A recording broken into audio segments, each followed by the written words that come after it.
All right, so we're going to focus on return to source. This is the shift back from the unconscious shadow aspects of ourself and moving into the conscious, the divine, the embodied highest version of ourselves, and everything that that entails, from the shift in awareness to the integration. Where would you where would you direct this? Where would you flow with this? Like, what's your direction for this film? So I like to think of it as a remembering that we are always remembering parts of ourselves. And even in the word remember, it reminds us we're gathering those members, those parts of our soul family back to ourself. And so every time we think about that highest timeline or the highest version of ourselves, there is this deep knowing and an awareness that we are already it, because we're always doing the best and being the most revealed version of ourselves that we can be in each and every moment. And that is part of that awareness piece, but also the integration piece, knowing, which moves beyond this idea of hope or beyond this idea of trust. It is a deep knowing that it can be no other way. Everything is happening in the perfect timing, everything is happening in the perfect way. And as we return to source, we resource. We go back to the source within ourselves, and we're able to gather all the faculties about us, have the capacity to hold ourselves, and also learn tools and strategies along the way that let us realign with the divine within and keep moving along the path. And there's this idea that there's something outside of us that we need to somehow search for or find.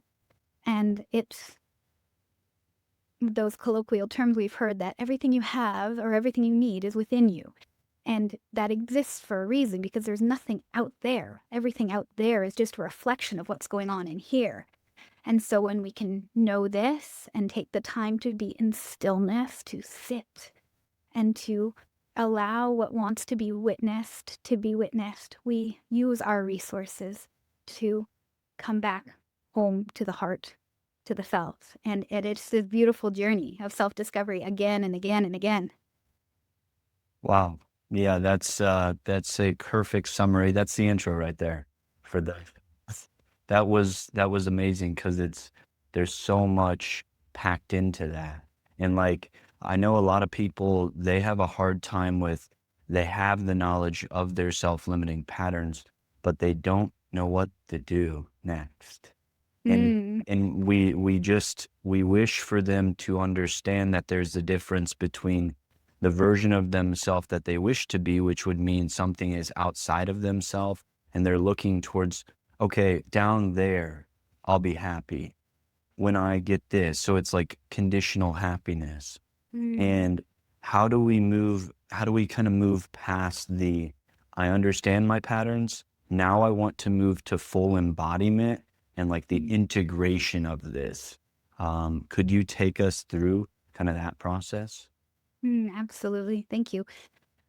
So, in this, it's important to know that it's a matter of being really honest with the self. And I believe truly that people actually already know. We are playing an eternal hide and go seek game with our soul. And so the process is forgetting to remember. And so we pretend often that we don't know, even though we've had the feeling, we've had the signs, we've had the outer experience and the mirrorverse show us what we're pretending not to know. So it's a really beautiful process of either holding yourself in space or having somebody else that you really truly trust to hold you in space while you discover and have a moment of honest reflection with yourself, allowing those shadows to be witnessed. And I call this part illuminate and integrate the shadows. And so often people think that when you witness a shadow that there's something bad or something wrong is going to happen. However, all we're ever going to find in the darkness and the shadows is more of ourself. It's the part of ourself that we've been told is undesirable, so we've blamed, shamed, or judged it and put it put it into the shadows, put it under the bed, hide it in the closet. Yet that's simply a part of ourselves that wants to be witnessed. And when we actually take the time to witness that version of the self, not only does it realize we're not going to blame it, shame it, judge it, hurt it, and we're also not going to try to annihilate it, because this is one of the mechanisms of the limiting beliefs. It thinks that we're going to kill it off, the ego death. But we're not actually killing anything. We're just allowing that version to breathe, allowing that option to be valid, saying, I see you, I honor you, thank you for getting me to this point, and you can just chill because there are all these other aspects of myself that now I'm going to move towards. And so when we integrate, we don't actually put it away or get rid of it. We allow it to be part of who we are, and we allow our wholeness to come through. And then that part actually just gets to sit in the back seat and come along for the ride. And so this is how we take the shadow and we bring it with us on the journey. Because you can think of it like when you have a dirty room and you turn on the lights. It's not like you don't see the darkness, but you also now see all the darkness and all the light, and it's all allowed to be there. So it's this process of allowing what is to be and then choosing in the direction of our desires. Because with doubt, with fear, with shadow, what we're really saying is, I'm putting all my belief, I'm putting all my focus, I'm putting all my energy in the thing that I actually don't prefer. And that's really, when you look at it and you can see that power of the paradox, it's funny because we can focus our attention in what we don't want, the doubt, the shadow, or we can say, hey, you exist, cool, but I'm still going to focus my attention here on the things that I want, the things that I trust are for the best outcome. And that means everything gets to have the best outcome. So come along with me and enjoy this journey. Absolutely. Yeah, it rings a lot of bells in that process. It's just it's a beautiful unfolding, and it's really finding out who you are underneath the layers of illusions and the distortions that we often say this is undesirable, and we do everything we can to avoid it, but that very energy is what's attracting it into your field in the first place. So I'm wondering, is there a step-by-step process of how people can kind of move through that in a way that is unfolding in the perfect timing for them, which is always happening, but is it really just finding out these unique perspectives that work for you and maybe feeling into your heart center? Does this resonate with me? Could you just take us a little bit down that path? Yeah, absolutely. So, what I will always say is that everybody does have their unique, special way that works for them. We all have what I call our divine source codes, and they are our specific, unique soul signature frequency click that works for us.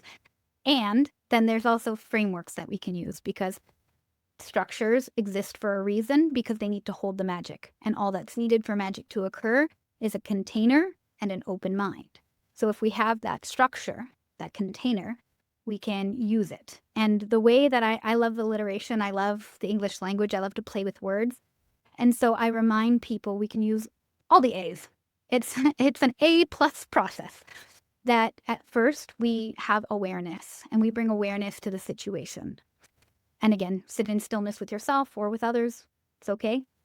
But we bring awareness to the situation and then we acknowledge what has been.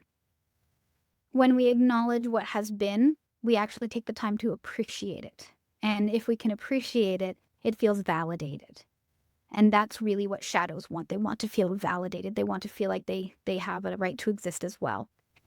Then we can allow the next layer to come in. When we allow the next layer to come in, we can take aligned and inspired action in the direction of our desires.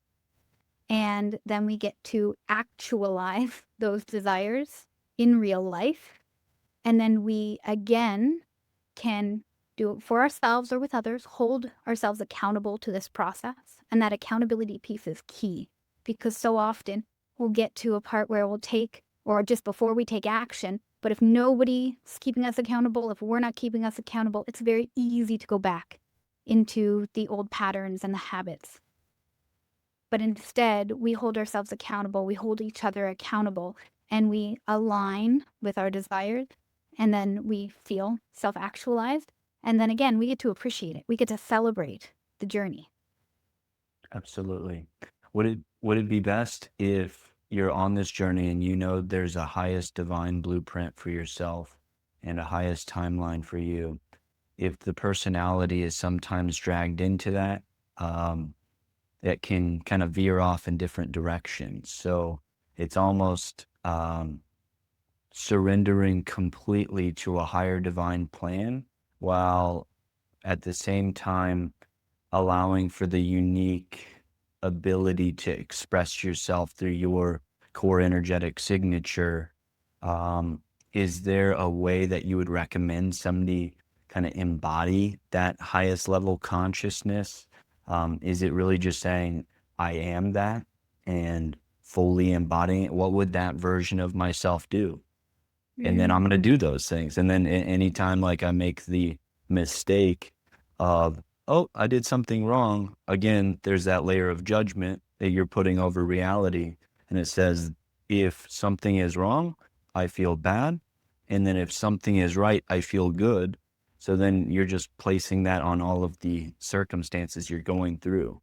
Mm. If you want to just kind of take us down that route. I think that when we change, there's another colloquialism. When we change the way we look at things, the things that we look at change. So even that idea of there's a mistake, there's no such thing as a mistake. From the higher soul level, there's no such thing as right or wrong, good or bad, mistake. There is no timeline either. And so if we can remove judgment, and as a human, of course, that's kind of challenging. But even when we're in the human and we notice we're having a judgment, can we soften that and say, hey, I've actually figured out a preference? Because we need judgment, we need discernment to know what we prefer. And so if we change the way that we're wording things, and instead of it being a judgment, we have discernment now. We're making a choice in our preferred direction. And this allows us to also soften the idea that it's taking so long or we're getting off of our path. We can never be off of our path. It's impossible. We are our path. We are that thing. So when we can future vision, knowing that anytime we even have anxiety or worry, it's because we're future visioning just in the direction we don't prefer. So if we can future vision in the way that we do prefer, we can get excited about the version of ourselves who has already figured it out. And it's not a very challenging process, even though it sounds challenging because it's unfamiliar. We can truly, the stillness is so key. And I think a lot of people don't know how to be still. But when we can be still and allow ourselves to ask, it is that simple asking, what would this version of me who already has that, what would this version of me who's already living that life, what would they be experiencing? What would they be feeling? What would they look like, feel like, sound like? And paint that picture because we're truly co-creators of our reality. And so if we can envision that version of self, it becomes really clear. Oh, well, they're doing this differently than I would do that. That version of me wouldn't worry about the timeline. They would simply do the thing that they're most excited about. They would simply be in the presence of the people they enjoy. They would simply be taking an action for themselves. And it gets to be that simple. We are richly complex, but we get to be simple. We don't have to complicate things. And so allowing yourself the time to dream in daydream life, to really write it down because our thoughts are powerful. But when we turn it into a written script or when we turn it into a spoken word, we give more energy to that thing and it stops looping in a part of our brain where it never actually materializes and comes into a material form. And this is part of the process. I love that so much. Yeah, we are very aligned in Mm. all aspects.